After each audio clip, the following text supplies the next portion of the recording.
Not only do we need to electrify the economies in developed worlds, we also need to electrify the more than 50% of the human population that does not have access to energy today. So one of the other panels I was listening to said, we need a revolution, not an evolution. And I would actually argue from a deep tech standpoint, we need both. We need evolution in our existing technologies, and we need revolution with new technologies. Hardware to Save a Planet explores the technical innovations that are giving us hope in the fight against climate change. Each episode focuses on a specific climate challenge and explores an emerging physical technology solution with the person bringing it into reality. I'm your host, Dylan Garrett. Hardware to Save a Planet is brought to you by Synapse. Make sure to click subscribe so you don't miss any future episodes. Thanks for listening.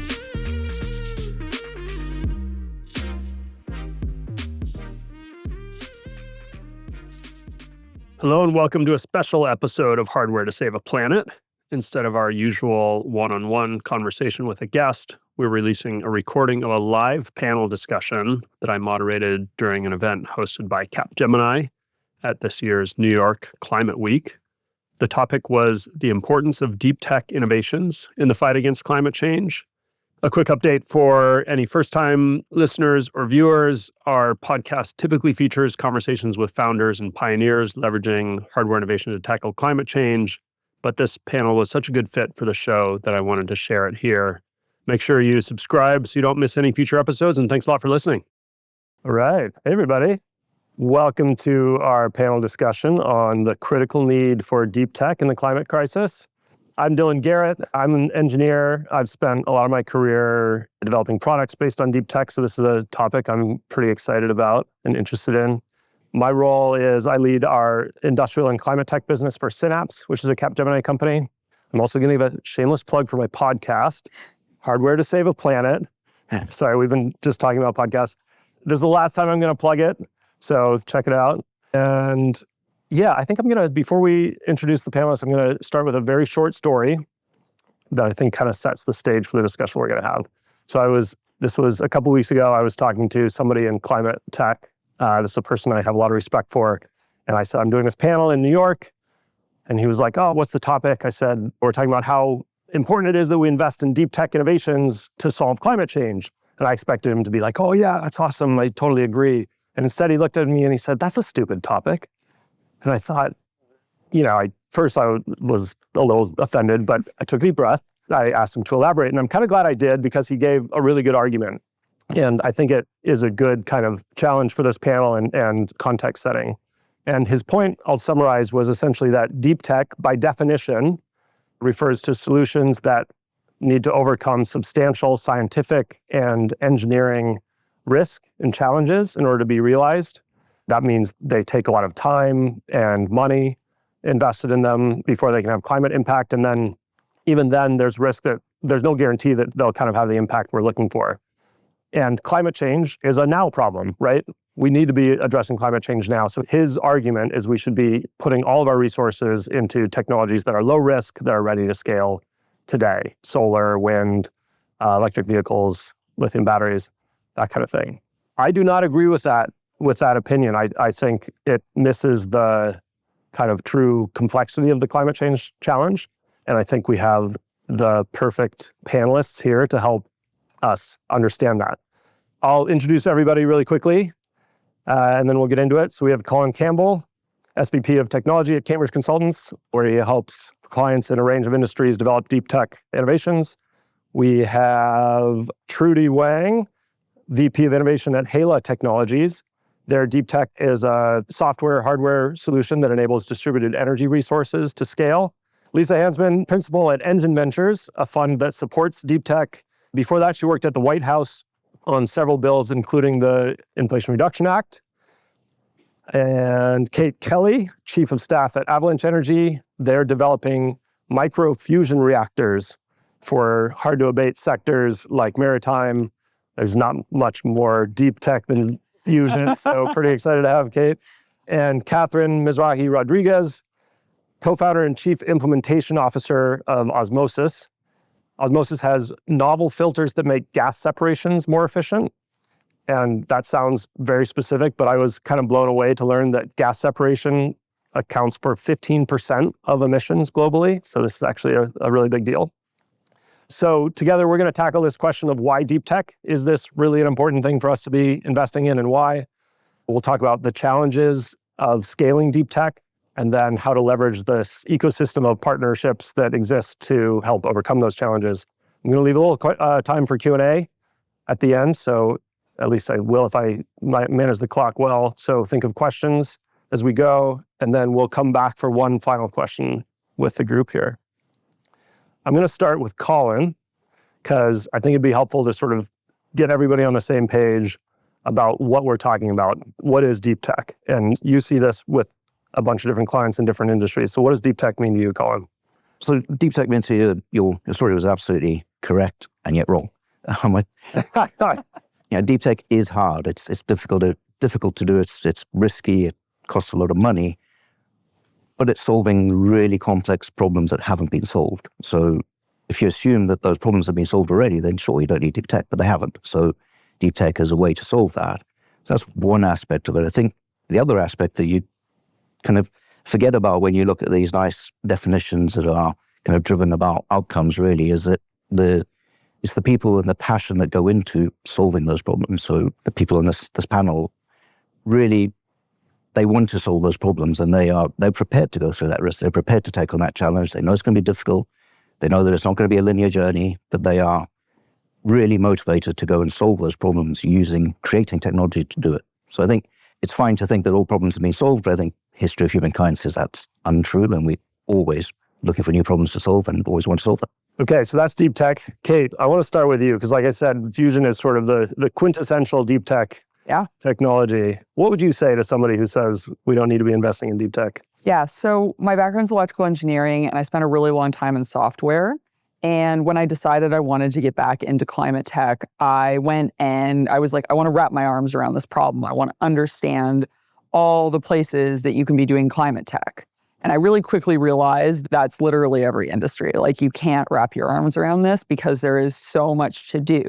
Climate tech at the end of the day is about fundamentally changing the way we do every human process. And that is both a huge economic opportunity, but it is also a huge time and capital intensive opportunity. And so you've got both, right? And so now, if I drill down into energy specifically, the International Energy Agency says that we are going to see a 3.4% growth in demand over the next 3 years. And that's a report that came out January, February of this year. I was at a talk yesterday and someone mentioned that they've heard a new stat, which is every 100 days, the demand for power from AI doubles. So our energy demand is just going through the roof. And in doing that, it means that not only do we need innovation in solar, in wind, in geothermal, in fission, where, yes, we've had those technologies for a really long time, but they've had inefficiencies where they could get better, smarter. But we also need new technologies like fusion to catch the ball. Fusion is 4 times as energy dense as fission. And the world's energy demand is only going to grow. Not only do we need to electrify the economies that in developed worlds, we also need to electrify the more than 50% of the human population that does not have access to energy today. So one of the other panels I was listening to said, we need a revolution, not an evolution. And I would actually argue from a deep tech standpoint, we need both. We need evolution in our existing technologies, and we need revolution with new technologies.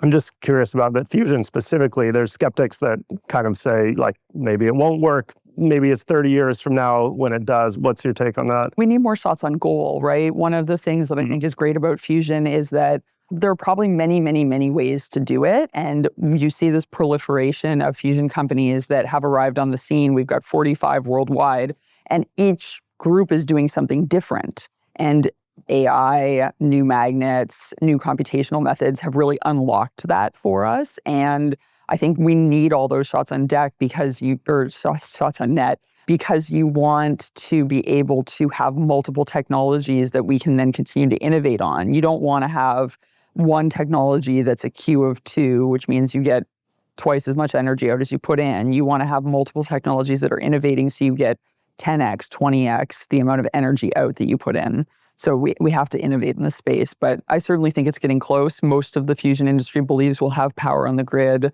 in the early 2030s from fusion. And that's in the Fusion Industry Association's annual report. And then I think even if we take this kind of idea of let's just scale the heck out of solar and wind and the renewables we have today, one thing that's been surprising me is just thinking about the kind of level to which that scale needs to happen and the things that start to break along the way, right? And I think that's where Hala is focused, right, Trudy? Yeah, and I was just mentioning to the panelists that my favorite living organism on the planet is mycelium, because nature learned to create decentralized trading of energy before humans did with the internet, right? So mycelium, if anyone is unaware, is basically the fungi network that lives underneath forests, and they connect all the roots of trees, right? And they allow trees to trade between each other in a kind of market-based economy. And so what we do is we kind of thought about the same kind of mathematical algorithms, and how do we allow every participant in our infrastructure to not feel the climate paralysis that I think has hit a lot of the world, and feel empowered to participate whatever they're bringing to the table. And so anecdotally, as an undergrad, I actually dabbled in fusion research, but it was in a sandbox. And it's so exciting for me to see that we're now taking this living lab live, right? And then another short anecdote, like 3 months ago, I was at RE Plus Houston, and that was my first exposure to a tornado. So the next day I woke up and power lines snap in half, trees all over the place, windows are blown out of parking lot cars, right? And I was like, ChatGPT doesn't have a leg to stand on when it comes to cleaning up Mother Nature's mess. So I think where deep tech, tying it back to deep tech, stands for me is, and going back to your comment, we have to stop thinking of the planet as linearized, externalized systems with externalized costs, right? We need to combine them all, connect them all, realize that deep tech is solving a problem, but it cannot do it in a silo. We cannot keep externalizing costs if we are to solve what is actually a social problem, right? We're fighting for humanity's survival on a planet that only has so many atoms to share around. And so to understand the cost of using atoms for different game-changing technologies and making sure that we don't just pay circular economy a lip service, I think that's what I'm excited about. For me, building the plane as it flies is more feature than a bug, but we need to take the steering wheel now. It's so interesting, your example about the tornado, because to me that actually speaks to the need for and the potential for deep tech and hardware specifically at this moment right now. And Kate, thinking about what you said about electricity demand, we find ourselves at this very unique moment in the energy transition where for the first time in 2 decades, we are seeing this surge of electricity demand. We all see the breathless projections, but it is running headlong into a series of physical and political infrastructure constraints that are constraining our ability to scale up on the supply side. And that to me is an area where technology poses, and hardware technology in particular, poses a huge opportunity. And so the electric grid, I think, is kind of the quintessential example here. We've all heard the stats that in the US, we need to triple our transmission network in order to decarbonize the economy. But the fundamental reality is that actually the timeline to build new transmission has monotonically increased over the last decade to the point where now it's a decade plus. That's really challenging.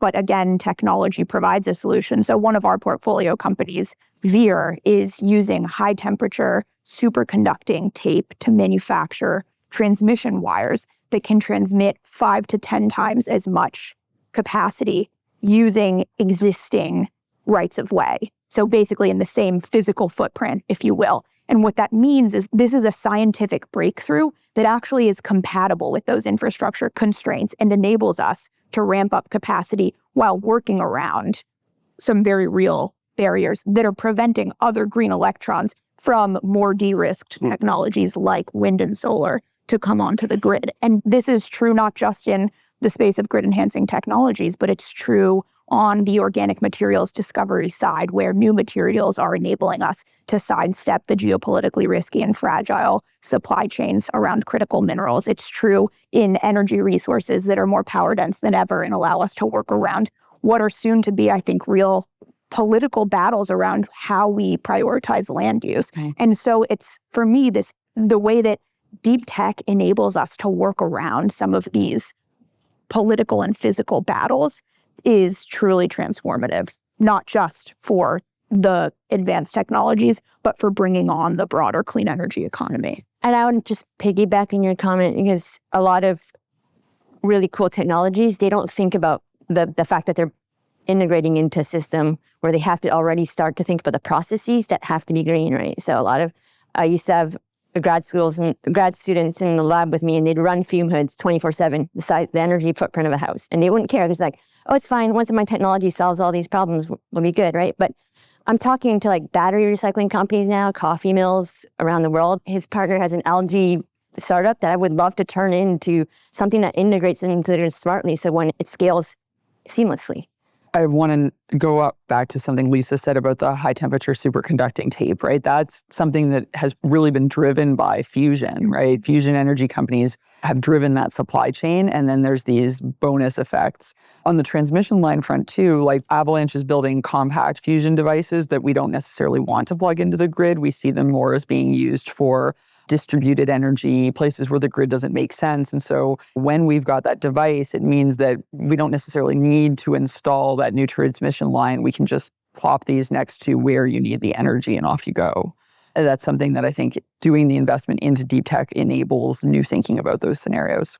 It's really interesting as you're both discussing, because you're talking about Veer that can increase the capacity of power within the existing grid, and talking about Avalanche creating this new technology to add on capacity in distributed scales. And that really goes back to what Dylan was mentioning of this story. We need solutions that can be applied today to solve the problems of tomorrow. And so that Veer is bridging that gap, and then Avalanche is kind of building onto it. And then when you think about membranes, which was what Osmoses does, on our side, we think about how can we carry out separations and optimize the efficiency of separations for existing processes today. And so you look at a refinery or a petrochemical facility that has hydrogen off gas that's wasted and burned as fuel. What you can do with membranes is install a membrane system that can carry out separations of that off gas, feed it back into the initial process, and then offset the emissions associated with steam methane reforming. So then you have offset emissions of CO2, increased hydrogen capacity, and then reduced demand of hydrogen for those large-scale industrial facilities that are essentially taking up the majority of the demand. I think it's about 99% of hydrogen is really used in industrial applications anyway. And so there is the use today to optimize energy efficiency and improve that kind of demand-supply complexity, but then thinking about how can we leverage existing infrastructure, for instance, for hydrogen blending and deblending. So then this talks about transmission, not on the electric grid, but on the gas front of can we, for instance, introduce hydrogen into the transmission or distribution pipelines and then leverage this existing infrastructure. And I know there's debate on whether that's possible and feasible. Then membranes could be used to separate hydrogen from methane at point of use and then be used by off-takers of different kinds and different needs. And so that is leveraging existing infrastructure to move us into a new space. And then finally, you can think of new generation technology like pyrolysis, where you end up with mixtures of gases as well. And so there's hydrogen and methane that comes out of our pyrolysis process, and you need membrane separations for that. So then in our case, we have that technology that can be applied for now, for the future, and also for that kind of transition in the middle so that we can move quickly, use existing infrastructure as we build into the solutions of the future. I just wanted to pick up on something that Kate mentioned there, because I think this is all great, but the sense I have is that these are all first world problems we talk about. And Kate mentioned earlier, the third world, the global south. Now, I grew up there, so I have been quite an affinity with it. And I feel that the solutions that we're all talking about, that complexity of solution and all those different solutions mean that the acceleration in the global south will be easier, because building out transmission lines is not necessarily the right solution there. But using small modular, whether it's in the industrial processes or in energy generation, is a good solution for them that will be built out in the first world. Yeah.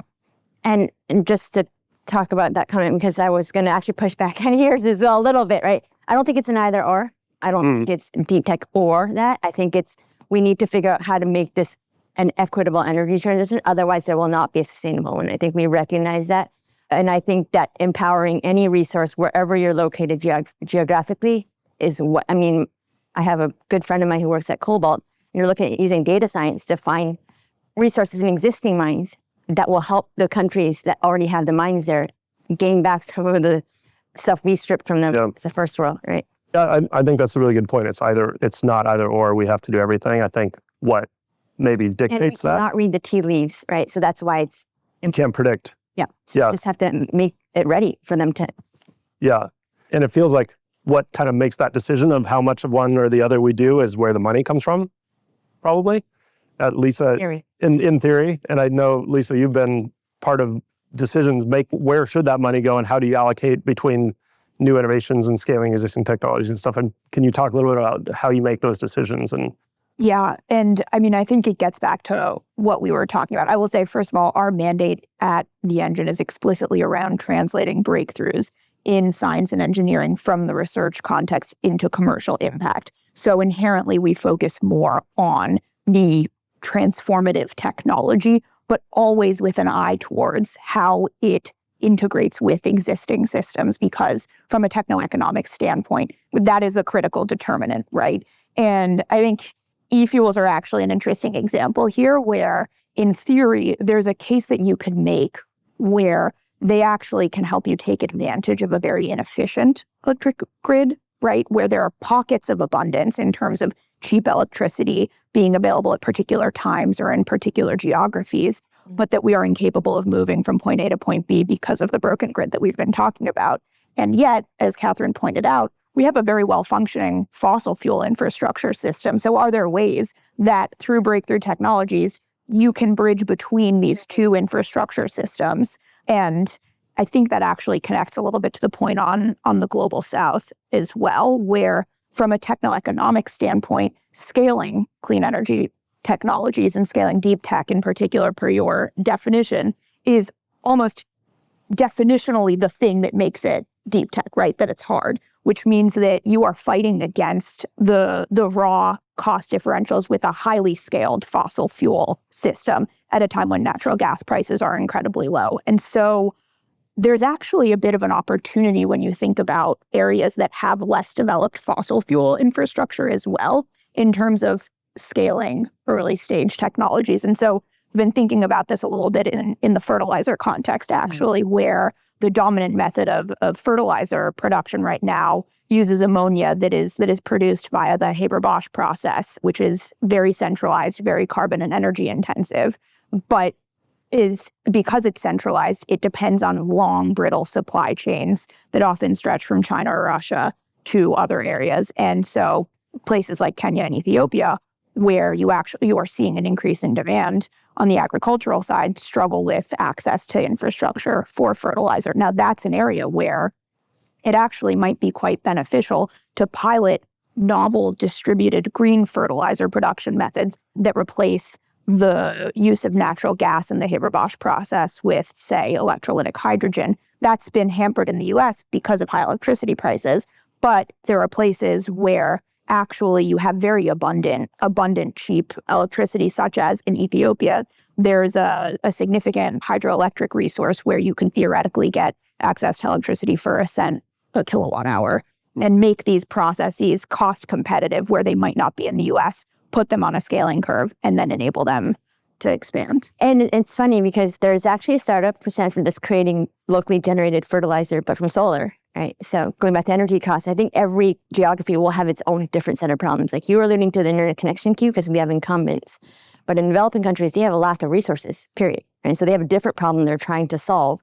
But now, and I don't want to romanticize leapfrogging the centralized grid, but at the same time, you see startups there in India and in Africa, basically looking at how in a neighborhood do we trade energy already, right? Without having to wait for the grid to build up. And then when there is a grid backbone, because everybody will need that backbone in the end, then we can play into that distributed market.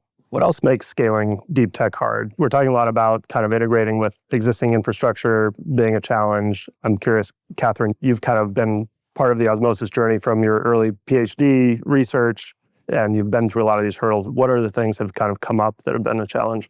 Yeah, I think we're starting to touch on them throughout the panel, but really you think about all of the incentives that have to come together to scale a deep technology, and it's you need to get the incentive with a customer, right? So you need to have an economic incentive for them, period, because they're working for it. It goes beyond the the stakeholder that you might be talking to. There's bureaucracy within these large organizations that you need to be able to go through stage gate processes to really meet those incentives. And so there's an economic incentive that needs to be met. Then there's a sustainability incentive that needs to be met that comes from the startup and also from just trying to solve the problem. So those are two. Once you unlock those two, then there's this project financing that you might need, or permitting that you need to go through, or even going through constraints related to working in different countries, right? So if we go for a project in Canada, that's going to require a different piping consideration or a permitting consideration that's very different from taking a project to Asia or even considering the US. And then there's the conflict associated with the political landscape and how that might affect the yes or no on a project. And so what makes it so difficult to scale deep tech beyond the technical challenges that all startups are facing, especially when going from breakthrough to scaling, is the alignment of incentives and understanding of ecosystem that's required in order to scale successfully and deploy successfully. And beyond that, there's this race to come up with various solutions that can meet that challenge, and having an understanding of what those solutions are and how we can build for a future landscape of energy that may include solutions of today and solutions of the future is critical. Because even in this panel, we have so many different ideas and startups that are building different things. But if you see a world where there's one technology and another one, it needs to all kind of play within the same playground. And so that's at a large scale, some of the challenges, and it goes from the beginning thinking about them so that you're not in a position where, maybe you signed a contract at small scale, but then did you think about what that might look like for long cycles and projects that need to be deployed to then scale the technology much beyond that? A little off topic from scaling for a second, but building on something Catherine just said about how do you kind of appeal to your customers. We also think there's other levers with customers around operational and capabilities that we can introduce. So one of the early markets we see as a use case for our device is underwater autonomous vehicles. And so if you understand the way we currently do underwater autonomous vehicles for, let's say, subsea communication monitoring or pipeline monitoring, is you have a boat at the top that's burning diesel that has some number of people on it, and they drop these things down, and sometimes they're connected with cabling, sometimes they're just down there, and they're down for 12 to 18 hours until the batteries run out. And then you bring them back up and you charge them, or you run another diesel generator. But there's these people at the top that are always there, and sometimes they're only able to monitor these lines maybe once a year. And we envision a model where we stick an Orbitron into one of these underwater autonomous vehicles, you drop it off, it putt-putts around and collects all of its data, and it's there maybe the entire year, and then you come back and pick it up. And suddenly we've changed both the operational behavior of your group as well as the capabilities that you had, right? So I think those are other levers as we think about how deep tech can appeal to customers. And I know that's off topic from scaling. I think it's really relevant to scale, right? Because for these things to scale, they have to be adopted. Yep. And in my personal kind of journey in climate tech, that's been something that really stands out to me, is like, it's not enough to just solve a climate problem. You have to actually solve the needs of some customers that are going to buy this thing, and it's going to make their business more money. That's what's going to drive a lot of scale. So I think it's actually a really good point. Yeah, just to add to exactly that, there's that valley of death that startups go through, right? Yeah. And it doesn't scale unless you have to accept that your early adopters, the green hippies of the world, right, will not be everyone. We can't all afford to be energy day traders, right? In the global south especially. And we should not exclude them. Otherwise, even if you don't care about them, and we should care as humanity, right? We need to figure out, if we want to make this planet livable for everyone as a sustainable energy transition, everyone needs to be brought in at scale. And so we need to empower these technologies to be accessible to everyone and make that an equitable transition. I think there's still, so even with mature technologies, so, you mentioned solar and wind, that they're at a scale, but they're not at global scale yet. So with wind, you've got to get out into the deep sea. And so although the turbines might look the same, how are you going to connect them to the seabed? How are you going to get the energy back to land to where it's useful? These are still deep tech problems. The core technology might be fine, but the system around them has changed. It still needs innovators to come in and recognize that scaling is not get to 0 to 1 or 1 to 10 and you're done. You've got to keep going, and there's new challenges along the way. I think one point there, kind of piggybacking off of what Kate, you were saying, there's new operational ideas of how to operate new processes. And then there's the concept that these are very complex industrial scale systems that are already operating in a refinery, for instance, or a petrochemical facility, has thousands of people that are coordinating the entire thing. And so being able to create something new while also finding out what the unknown unknowns from a startup perspective are within an existing facility, especially if retrofits are the case, is critical.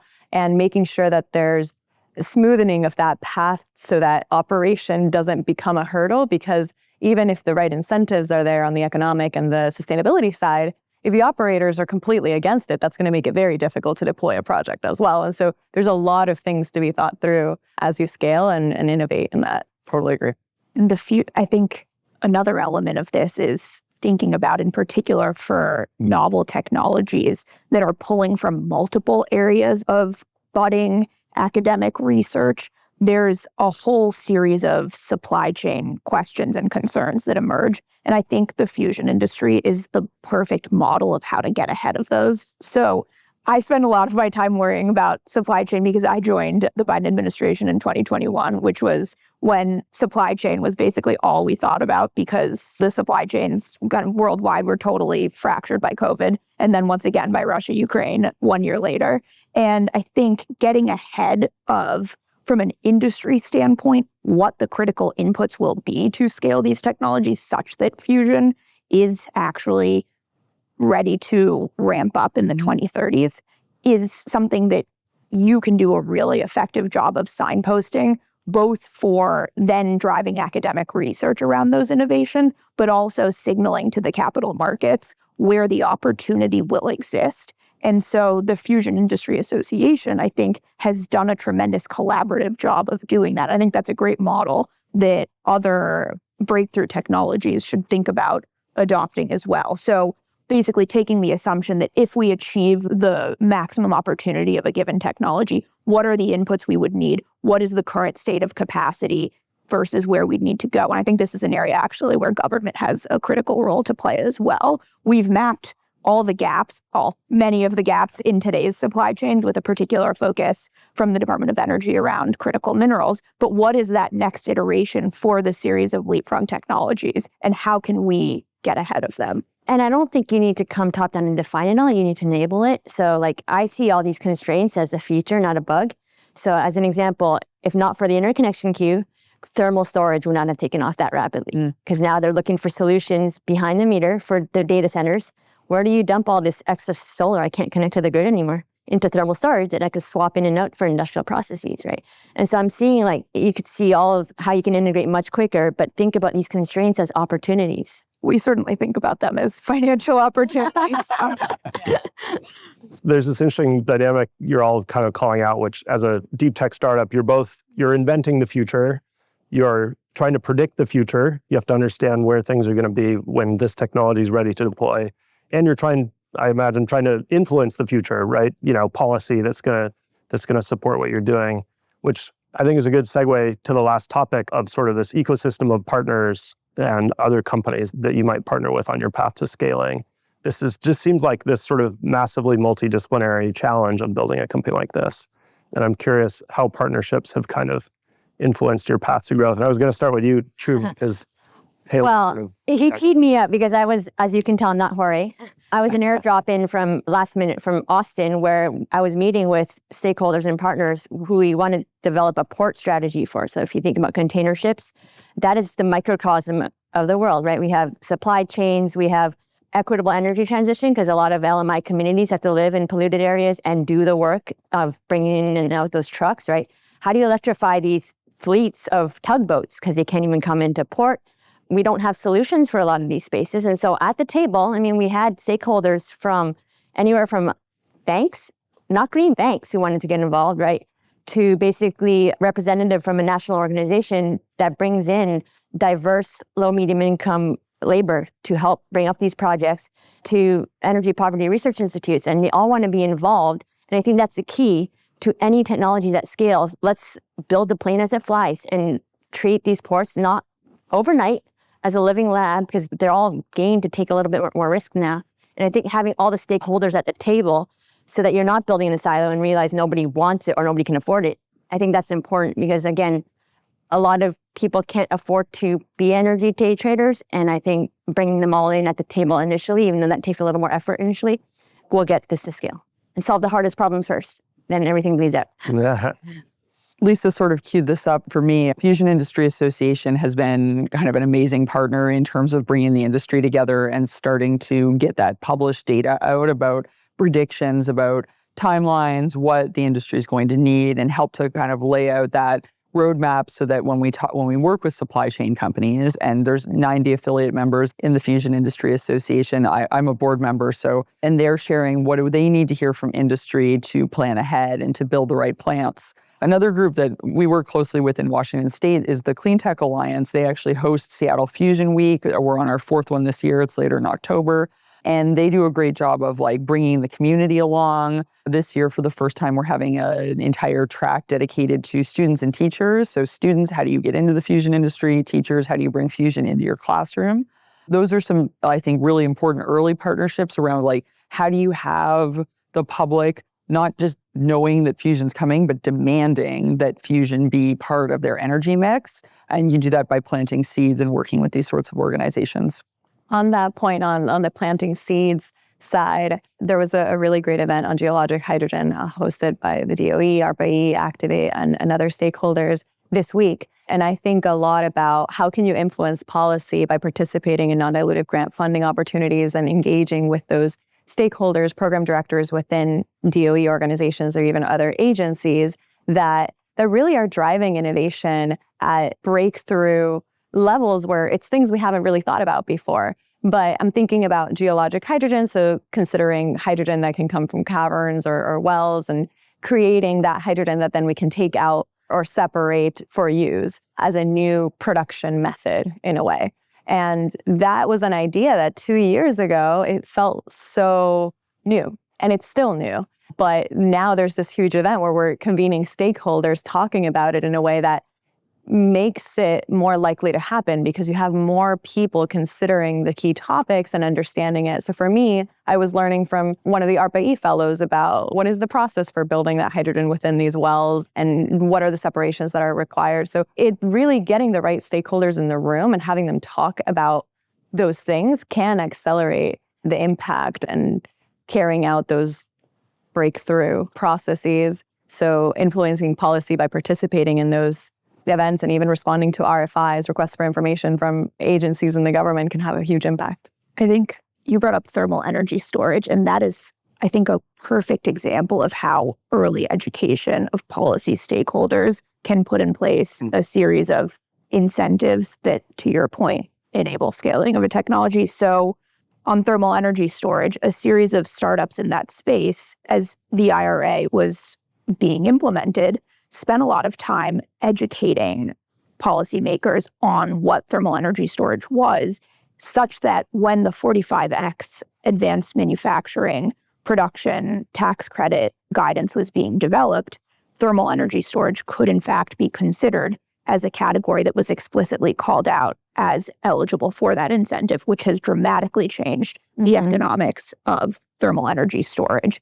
And I think the fusion industry folks did a great job of this on the IRA side as well, where even though fusion has yet to be commercialized, fusion is specifically called out as an eligible technology in the technology neutral investment tax credit and production tax credit. So pre-planting those seeds such that then the incentives and subsidies are there to help address early cost differentials is critically important in the geologic hydrogen space.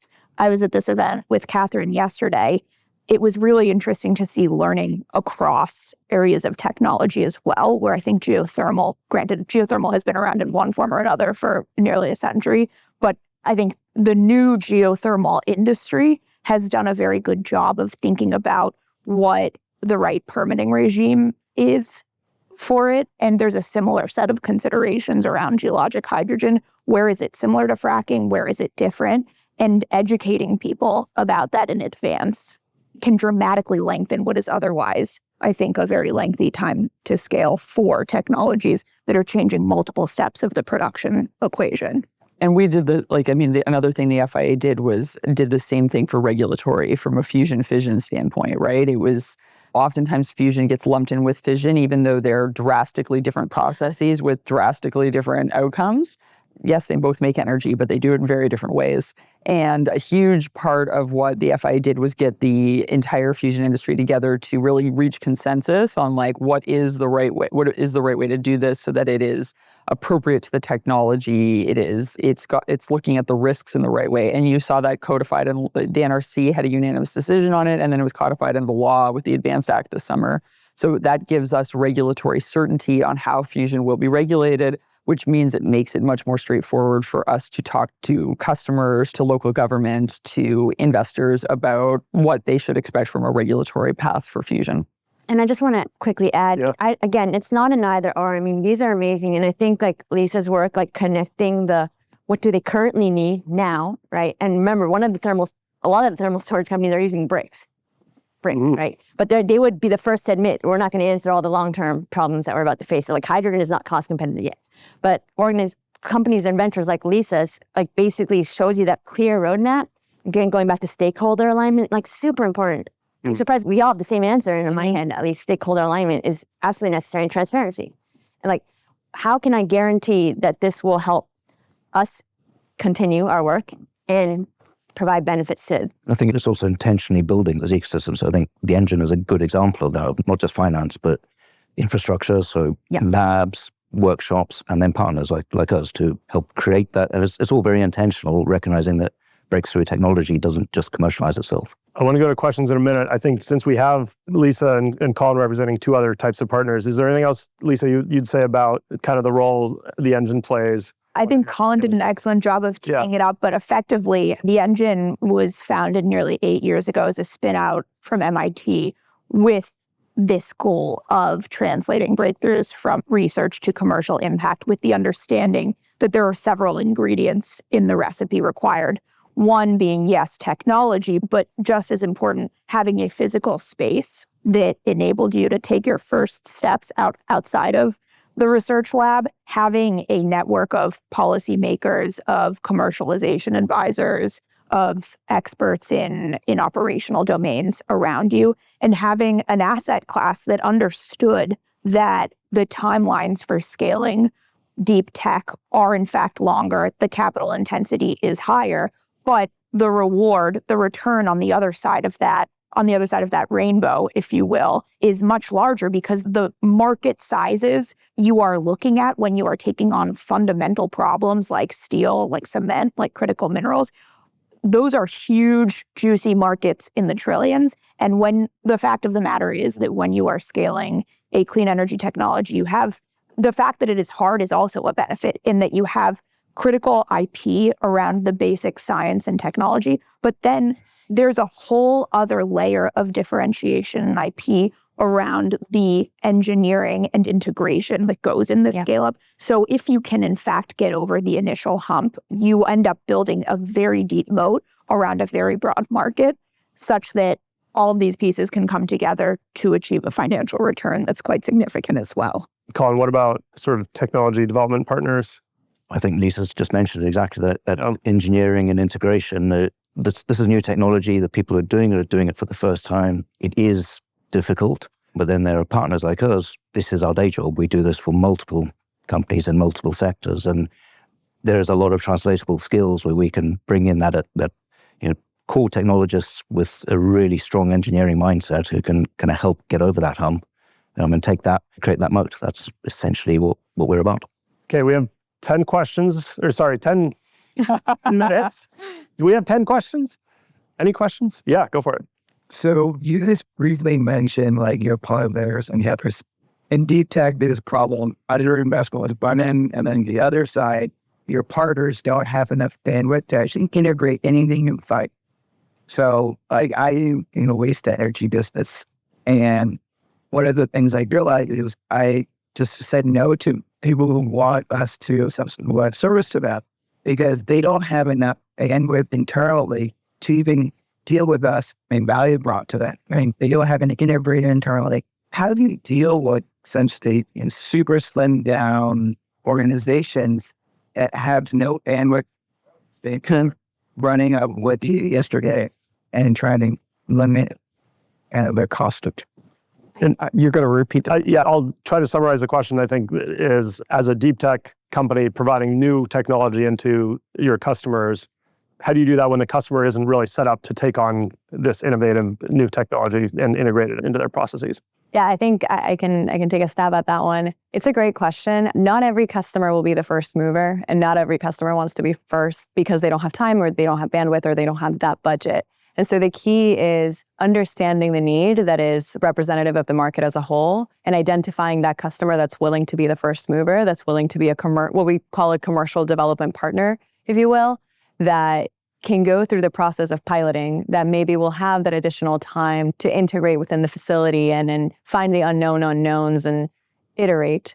Because as you're scaling, even if the scientists or the stakeholders within the company think about everything that could go wrong, you're going to have to go to the field and you're going to have to try it out. And you'll probably find a few things that you didn't even know because the client maybe didn't mention it or because you just weren't sure what it was. So you have to try those things out and need to play with the right stakeholder that is willing to iterate with you. So in some cases, that might just not be the partner that doesn't have the time. But there's many, the need is so large and the customers are so many that you can identify that right player or the incentive that will make them make the time if needed. So I do agree that when you're resource constrained, you do have to carefully select what will help you scale faster. Where I do want to, and actually goes back to your earlier comment, push back a little bit, is I realized, and we were acquired by Kohler 2 years ago, right? A very visionary family, but a lot of incumbent sites that they run underneath the hood that have business as usual commitments to make, right? So how do we convince them when they don't have time to be energy day traders, right, that this is important to them? So to your earlier point, what do they currently need as a gap that you can listen to and understand first? And also, what experience do they bring to the table so that they feel like a partner in this and you're not doing it as a handout to them, right? Great question. Yeah. So my background is in developing manufacturing processes. And I'm curious, as those deep tech companies and they make the first widget, how hard is that X phase? Do you see it as a critical part of it? Yeah, good question. So how hard is it? So it's one thing to go to the first kind of prototypes, the first units. How hard is it to go from one to many, going through that scale-up manufacturing process? So we really believe that we want our devices to be mass manufactured at some point, right? We want a gigafactory of compact fusion machines. We're rolling them off the assembly line.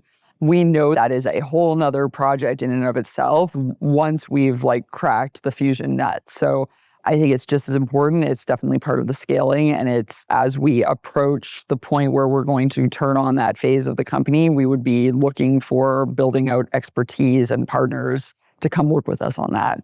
On our side, we're developing membranes. And so there are processes in place that can be reused and manufacturing processes that can be repurposed. And the challenge there is, when do you have sufficient enough information or prototype in place so that then you can make a decision to build a new facility that will scale that by 10x, 20x, 100x in order to meet the demand that you have incoming from the customer pipeline. And so and I didn't mention that as a challenge earlier, but that's a huge challenge you're building the product, but at the same time, you have to make a decision on building a manufacturing facility so that then you can meet the demand that you have through the customer pipeline that you built with the initial prototype that you piloted. And so that's where leveraging Cambridge consultants or other stakeholders like that, existing manufacturing processes can be a huge benefit, at least for companies that have processes that can borrow from existing manufacturing knowledge. And having that expertise and connecting with stakeholders like you is a huge benefit to bridge that gap. A lot of times in startups, you have to make decisions with limited information, and that's the key to succeeding, to move quickly, but also you want to have as much information as you can so that you make the right next step. So at the risk of dating myself, when I started in school, there were no such things as living labs, right? And now I think they're much, much more prevalent. So I think finding that, right, Hala started on a living lab at a winery where we have 20 of our controllers optimizing and orchestrating various energy resources. Some of them companies that don't even exist anymore, and then various technologies. So finding that point now, because there are many out there, it's not just this winery that I'm mentioning, right? But and going back to dating myself, when I was in school, academia thought industry is separate from us. We don't do that. Now, when I talk to anyone on a campus, they are doing living labs right there. Right? And so I think finding the people who are running and organizing those and getting involved, that's where you can more quickly break that barrier. Yeah. Like for Avalanche, how do you manage the tension within the funding expectations of the investors? So with respect, fusion is always me 10 years away. I've always me in Princeton, and I'm old enough to remember original versions. I guess now it's 5 years away. But here, you typical VCs with the exit within 3 to 5 years. Your technologies take 10 to 15 years to, and then there's the scaling challenge. How do you address that from Cool boy. Yeah. Read the question.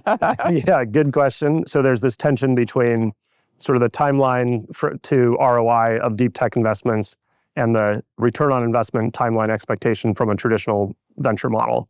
How do you manage that tension? Yeah. I mean, I think Fusion probably has the worst right now, but I don't think this is unique to Fusion. I think many deep tech, I know, but yeah. So, I mean, I think it's just like choosing any partner, right? Is you're looking for partners who are good fits and who sit with you, understand the time, understand the market, and are comfortable with making that decision. One of the things I think we've got going for us is because we're small, we're actually able to iterate extremely fast. So my experimentalists will do some research, decide on an experiment, run the experiment, and then learn something and go to the mechanical and electrical engineers and say, hey, we need to like rev the design.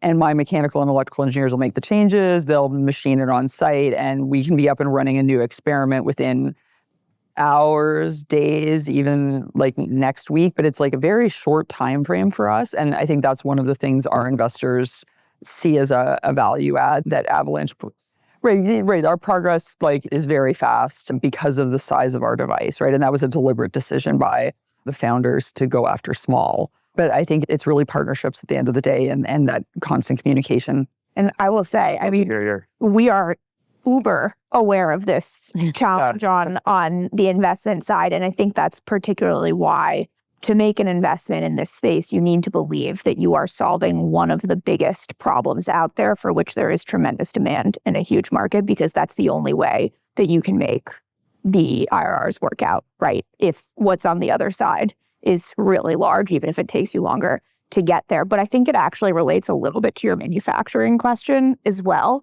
in that what I see as a unique advantage in the hard tech space is the learning associated with the manufacturability of these technologies. So you get to benefit from Wright's law in the way that other areas do not, in that with every doubling of capacity, your cost should decline by 20%. And solar's actually beat that, right? I think over the past decade, we've seen a 30 to 40% cost decline associated with each doubling, which in turn has meant that you have seen, I think it's Jevons paradox that speaks to this, but you've seen a concurrent increase in demand as costs have gone down, such that on the solar installation side, we've seen installations way blow projections out of the water over the past decade. So I think we beat IEA's 5-year forecasts of solar deployment by something like 200%. And it's because of that unique interaction. And so both the speed of the cost down and the market that you unlock with that cost down is something that we think very deeply about. But it means that you need to limit yourself on solving really the biggest problems first.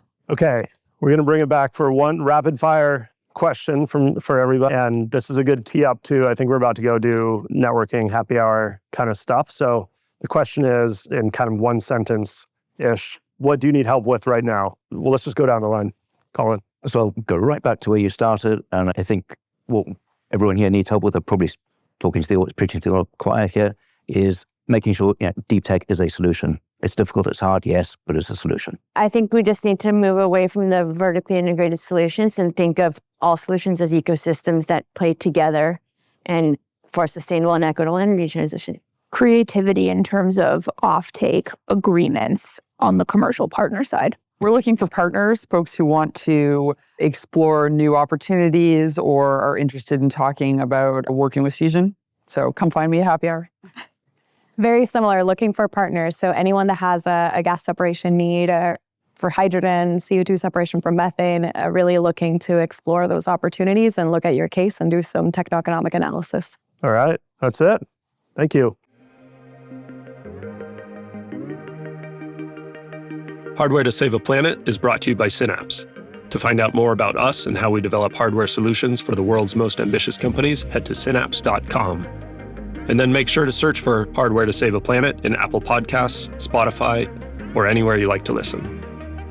Make sure to click subscribe so you don't miss any future episodes. On behalf of the team here at Synapse, thanks for listening.